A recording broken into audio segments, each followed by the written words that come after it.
Saya baru perasan dekat tembok tepi masjid tu ada satu lubang. Dan lubang tu ramai orang datang singgah tengok dan gerak lah. So kami pun pelik lah, lubang apa dekat tembok tu kan. Dan saya pergi tengok dekat lubang tembok tu, rupa-rupanya dalam lubang tu ada makam. Okey, bismillahirrahmanirrahim. Assalamualaikum warahmatullahi wabarakatuh. Saya Ahmad. Welcome back to my channel.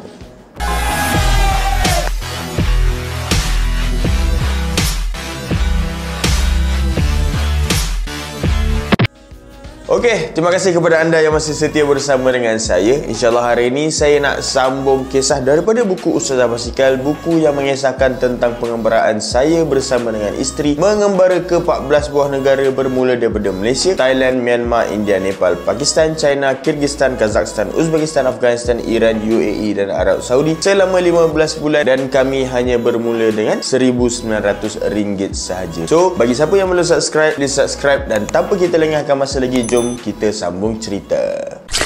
Episod yang lepas, saya berkongsikan macam mana kami sampai ke satu masjid dan kami dilayan dengan baik oleh jemaah masjid dekat situ. So, pada episod kali ini banyak saya nak ceritakan tentang bagaimana layanan orang India kepada kami sangat baik. Mereka ni sangat bertanggungjawab, dan kalau kata nak melayani tetamu ni, dia orang ni memang 5 star lah. So, masa kami dah sambung kayuhan kami selepas keluar daripada masjid tu, kami teruskan kayuhan sampailah kami ke satu tempat, nama dia adalah Panagar. Dan dekat Panagar ni dia ada satu masjid, dan masa tu kami menggunakan trik yang sama juga, iaitu bila sampai kat masjid tu saya akan tanya kat mana Adilah nak solat. Kalau Adilah tak boleh solat kat masjid, kat mana dia nak solat, sebab dia pun orang Islam juga kan. So bila sampai kat situ, saya minta Adilah untuk jaga dulu basikal saya dekat luar, dan saya solat dulu kat dalam, dan saya akan tanya jemaah dekat dalam lah, so macam mana nak bawa Adilah ni untuk solat. Waktu sebelum solat tu, saya berjumpa dengan beberapa jemaah. Masa tu solat asar, dan tanya macam mana isteri saya nak solat pada waktu tu. Dan masa tu mereka ni pun tak ada idea, dan saya pun teruskan solat. Dan bila selepas bersolat, mereka ada panggil seorang lelaki yang boleh cakap bahasa Inggeris masa tu datang ke masjid lah. So bila sampai ke masjid, dia boleh cakap bahasa Inggeris. Saya sembang dengan dia lah, sebab saya beritahu isteri saya nak solat, dan dia kata tak apa, boleh solat dekat rumah dia. Dan masa tu saya tanya juga dengan dia, boleh tak kalau saya nak camping dekat masjid ni? Maksudnya adalah nak pasang kemah lah dekat masjid ni. Dan macam biasalah, bila orang kata tak boleh tu, maksudnya adalah tidur dekat rumah dia. So itu adalah rezeki lah untuk dia ajak tidur ke rumah dia. Dan masa tu saya bersetujulah untuk pergi ke rumah saudara ni lah. Nama dia adalah Muzammil Haq. Dan rupa-rupanya dia adalah ahli politik dekat kawasan tu. Nama parti dia Indian National Congress. So dia ahli politik rupanya. Patutlah dia boleh cakap bahasa Inggeris.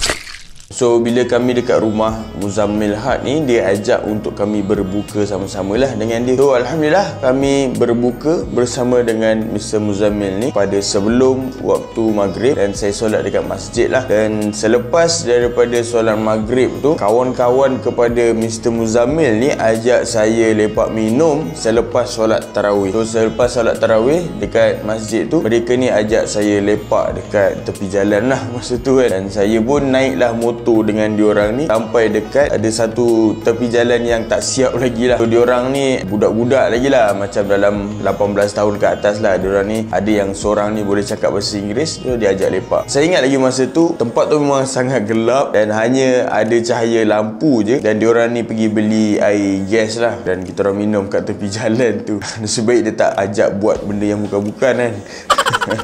Dan masa tu saya layan je lah kan. Apa yang diorang sembang tu saya layan je lah, apa yang diorang tanya tu saya layan je lah. Dan saya balik pada waktu tu pukul 11 malam baru sampai ke rumah Mr. Muzammil ni. Dan masa tu Adilah dia tak tidur lagi, tapi muka dia memang dah ngantuk gila lah. Dia tunggu, dia tanya saya pergi mana. Saya cakap ada ni lah, kawan-kawan ni lah lepas tarawih ni ajak lepak pula. Dah lepak dekat highway gelap pula tu kan.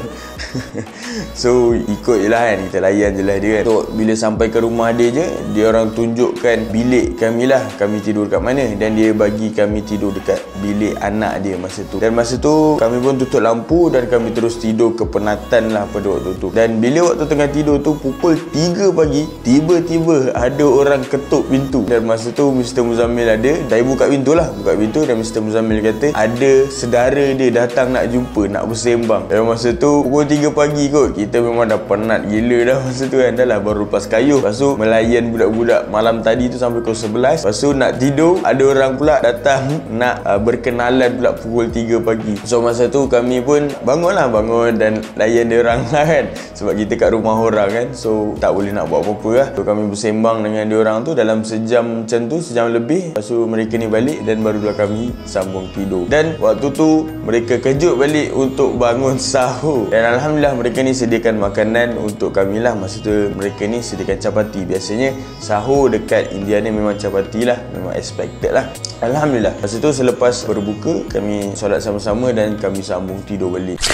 Bangun-bangun rasanya dah pukul 10 pagi dah masa tu. Memang lambat lah bangun sebab terlalu penat kan. Dan masa tu Mr. Muzammil ni kata duduklah lagi 1 hari kan dekat rumah dia. Saya cakap tak boleh sebab kita tengah kejar masa untuk nak sampai ke Muzaffarpur 1 hari sebelum hari raya. So kami minta izin untuk beransur lah masa tu. Dan masa tu dia pun okey je lah, tak ada masalah pun. Dan kami pun berkemas-kemas lah beg-beg kami semua. Dan sempatlah bergambar dengan keluarga Tuan Muzammil ni. Dan selepas tu kami pun sambunglah kayuhan kami macam biasa. Dan alhamdulillah waktu ni saya masih lagi berpuasa dengan Adilah berpuasa. Dan waktu kayuh biasalah dekat India ni, kalau tak pancit tu bukan dekat India lah.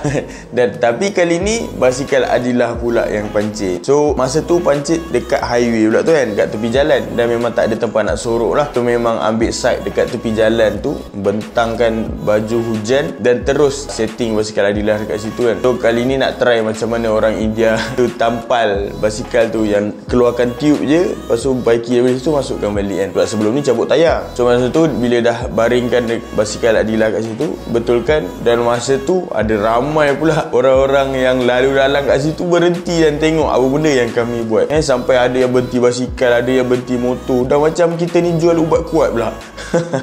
Bang? Ha?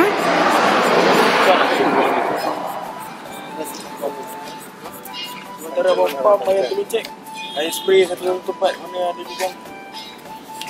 Okey. Tahu tak dia sampai pam perlu cek. So itulah pengalaman dekat India ni. Menarik. Dan bila dah habis betulkan tayar tu, kami pun sambunglah kayuhan sampailah ke satu masjid dekat Raniganj. Nama masjid tu adalah Mazar Sharif Masjid. Masjid tu besar. Masjid ni memang best lah. Sebab apa? Dia besar, dia ada musafir khana. Musafir khana ni adalah tempat tinggal untuk musafir lah. So ada beberapa masjid dekat India ni yang sediakan tempat tidur untuk musafir. Dan memang ada sedikit bayaran lah. Dan masa tu kami tak kisah lah, janji kami dapat tidur tempat yang tak ada orang ganggu.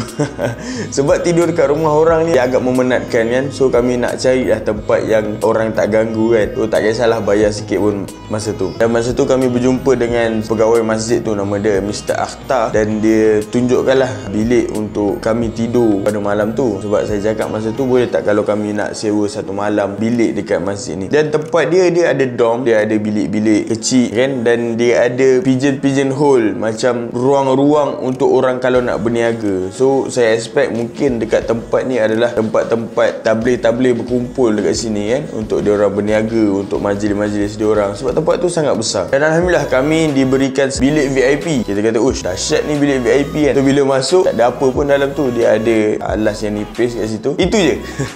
Dan toilet ada dekat luar. Sekurang-kurangnya ada privacy untuk kami lah, alhamdulillah. So bila waktu azan maghrib, saya dan Adilah pergi ke masjid. Dan masa tu kami dibawa ke satu ruang asing lah, ruang, sebab masjid tu tak ada tempat untuk perempuan. So ada satu bilik yang kat belakang tu, diorang suruh kami duduk kat situ. Dan mereka ni sediakan makanan berbuka untuk kami lah. So kami berbuka lah macam biasalah. Waktu berbuka mereka ni akan bagi buah-buahan yang diorang dah siap-siap potong. Diorang bagi kuih dan kacang goreng kot.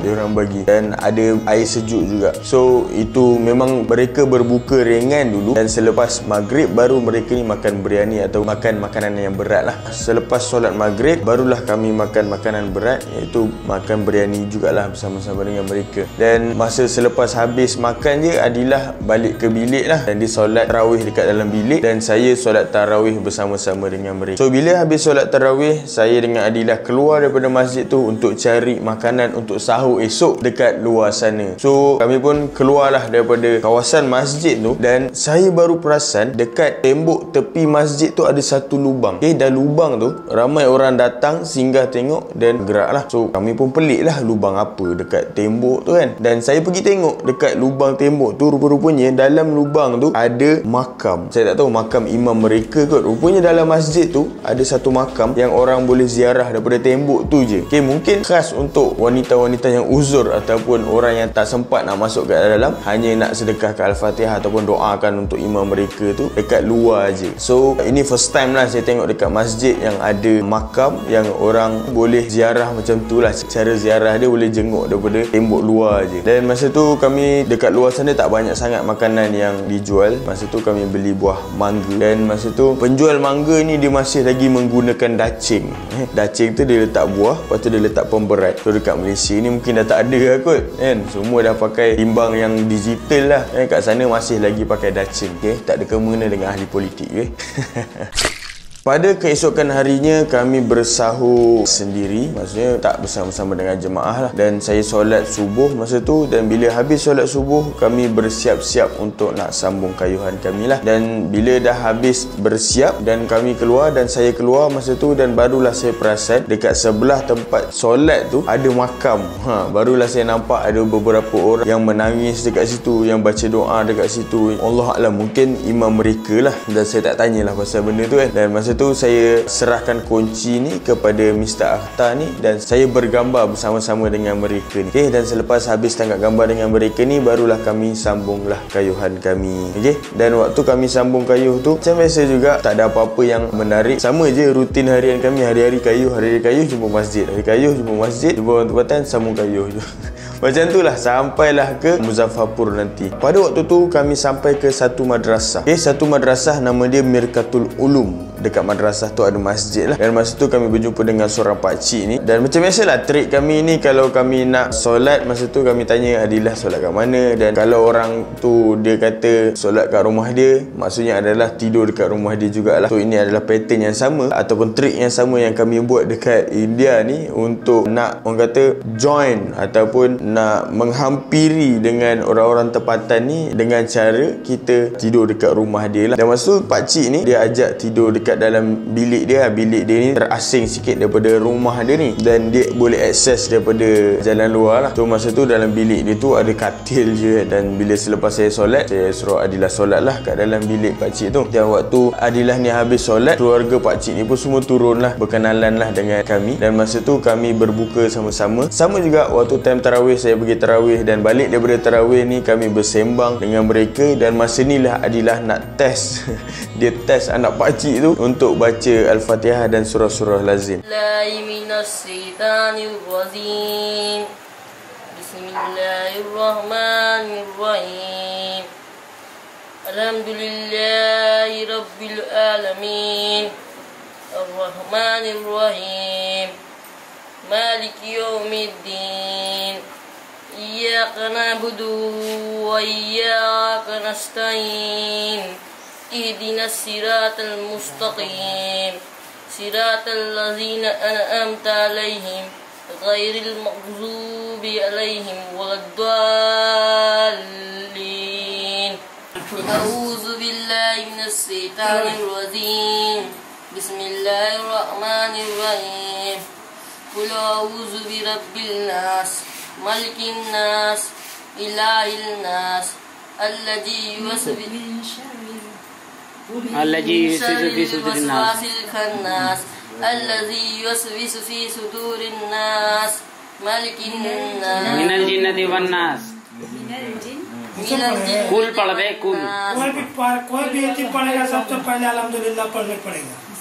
बिस्मिल्लाहिर्रहमानिर्रहीम.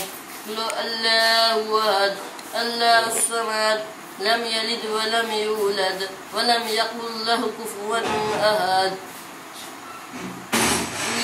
बिस्मिल्लाहिर्रहमानिर्रहीम. कुल या अय्युहल काफिरून ला अअबुदु मा तअबुदून वला अंतुम आबिदू मा अबुद वला अना आबिदू मा अबदतुम वला अंतुम आबिदू मा अबुद लकुम दीनकुम वलिय दीन. Dan alhamdulillah dia baca memang sangat lancar cara dia lah. Okey, dan masa tu isteri dia pun nak juga try baca Al-Fatihah. A'udzubillahi minasyaitonirrajim. Bismillahirrahmanirrahim.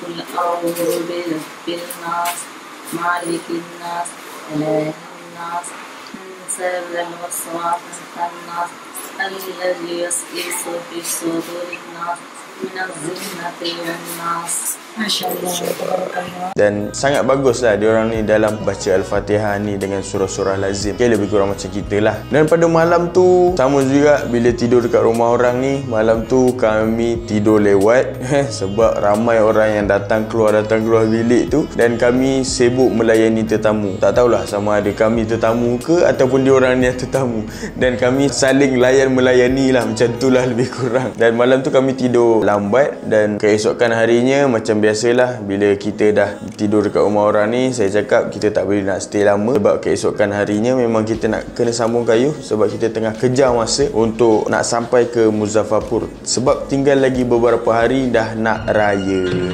Alright, so saya rasa saya akan sambung pada episod yang akan datang. Selepas ni kami akan sampai ke satu tempat nama dia Jamtara, dan masa ni lah kami dikepung dan ada ramai orang yang dekat situ tiba-tiba entah datang daripada mana meraihkan kami lah pada waktu tu. Dah rasa macam pengantin baru dah.